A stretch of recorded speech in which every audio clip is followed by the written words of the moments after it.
দিনে ৰাতিৰ বুকুত দেখা পালো তোমাৰ ছবি ধৰা দিলা গোপনীয়াই হিয়াৰ কোণত তুমি যে মোৰ শুকান বনত নিয়ৰৰে চেঁচা টোপাল নামি অহা ৰ'দৰে মোৰ দেহত প্ৰতিদিন পুৱা ধুমুহাৰ সতে মোৰ বহুদিনৰে নাচোন। নমস্কাৰ, মই উপস্থিত আছো আমাৰ তামুলীবৰী সাৰ্বজনীন শিৱ মন্দিৰত আৰু সাৰ্বজনীন শিৱ মন্দিৰলৈ প্ৰায় আহি থকা হয় আৰু খুৰীহঁতো আহিছে আৰু ইয়াত মানে প্ৰায় ভক্তৰ আগমন হয়।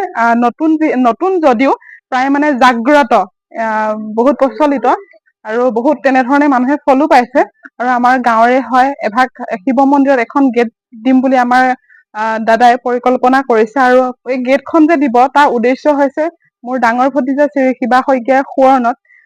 তেখেত এতিয়া আমাৰ এই পৃথিৱীত নাই। এটা ৰোড কাৰ এক্সিডেণ্টত তেখেত ঢুকাল আৰু তেখেতৰ সোঁৱৰণতে দিম বুলি যিহেতু ভাবিছিলে, কথাখিনি কওঁতে গালো মোৰ চিঞৰি আহিছে। তথাপি প্ৰস্তুত কৰিছো এই কাৰণে ভিডিঅ'টো সজীৱ হৈ থাকক, এইটো আমাৰ স্মৃতি হওক আৰু এনেধৰণে ভাল কামবোৰ কৰি যাবলৈ ওপৰৰ পৰা আমাক শক্তি দিয়ক। তেখেত যতেই আছে ভালেই থাকক, সুস্থ থাকক আৰু ঈশ্বৰৰ সদায় আশীৰ্বাদ। আৰু শিৱক খুব ভাল পাইছিলে, শিৱৰ জাগ্ৰত শিৱ বা তেখেত সৰু যদিও খুব বেছি ভাল পাইছিলে আৰু সেই গতিকে আমি আগবাঢ়িছো। সেই শিৱা শইকীয়াৰ সোঁৱৰণত দেউতাকে এভাগ গেট প্ৰস্তুত কৰিম বুলি ভাবিছিলে আৰু খুব ধুনীয়াকৈ পৰিকল্পনাও হৈ আছে। এতিয়া আজি সূতা পুতাৰ ক্ষণত আমি উপস্থিত হৈছো।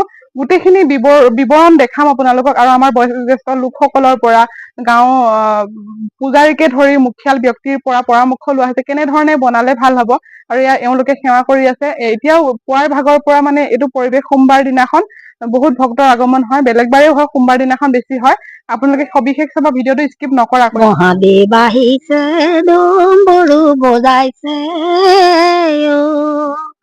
অ হৰি ভিক্ষানো মাগিছা কি, আৰ ভিক্ষা মই মগা নাই হেমন্ত ৰাজা, মাগিছো তোমাৰ আজি। মহাদেৱ আহিছে, ডম্বৰু বজাইছে, কিয় নিবলৈ আহিছা প্ৰাণৰে পাৰ্বতী, তোমাৰনো জাতি কুল কি, ও জগতৰ গুৰু মোৰে নাম।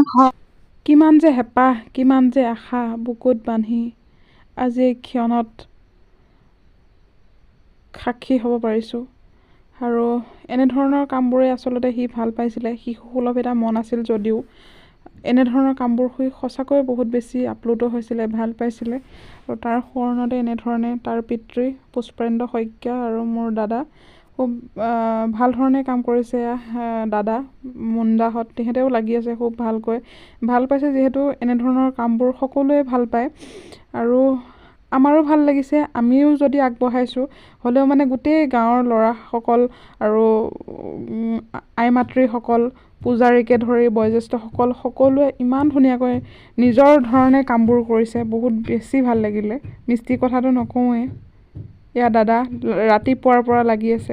এয়া খুৰী থাপনা ভাগ এনেধৰণে চাকি জ্বলাইছে আৰু সকলোৱে মানে নিজৰ নিজৰ কামবোৰ কৰি গৈছে আৰু আমাৰ বহুত বেছি হেঁপাহ আছিলে। আৰু এয়া দেখিছেনে, সকলোৱে কিন্তু নিজৰ নিজৰ ঘৰৰ কামবোৰ এৰি হ'লেও মন্দিৰলৈ আহি ইমান ধুনীয়াকৈ সঁহাৰি জনাইছে। শলাগ ল'ব লাগিব আৰু বহুত বেছি ধন্যবাদ। ভিডিঅ'ৰ যোগেদি আজিৰ দিনত নিস্বাৰ্থভাৱে কাম কৰা সামাজিক কাম যদিও আজিকালি মানুহবোৰ প্ৰায় সমাজৰ যিকোনো ক্ষেত্ৰতে ব্যক্তিগতভাৱে কৰিলে অকণমান আহিবলৈ টান পায়, কিন্তু আমাৰ গাঁৱত আমি গৌৰৱান্বিত যে এনেকুৱা নহয়, কোনোদিন হোৱা নাই আৰু আগলৈও নোহোৱাকৈ থাকিলে বহুত বেছি ভাল পাম। আৰু এয়া চাওকচোন, সূতাটো পুতা ফাইনেলি হৈ গ'ল আৰু এয়া আশীৰ্বাদ লৈছে, আশীৰ্বাদ দিছে।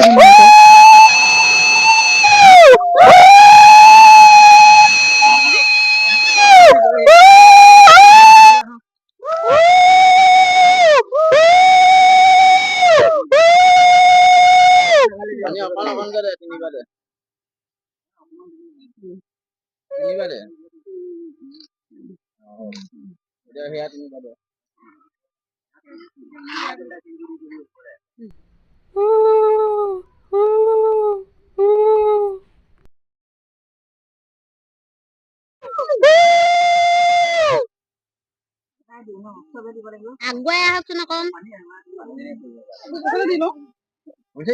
চব তাতে দিব নালাগে নহয় দিলি আহ দে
এবাৰ চাই এইফালে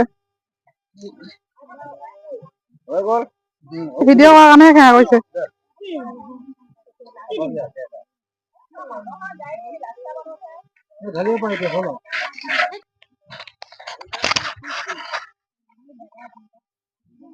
পতি পঢ়িবাকো লৈলা পূব ভাৰতী স্থাৱৰ জংগম জীৱ ভুৱন সমস্ত যেম মতে বিৰাজে তোমাৰ দেহত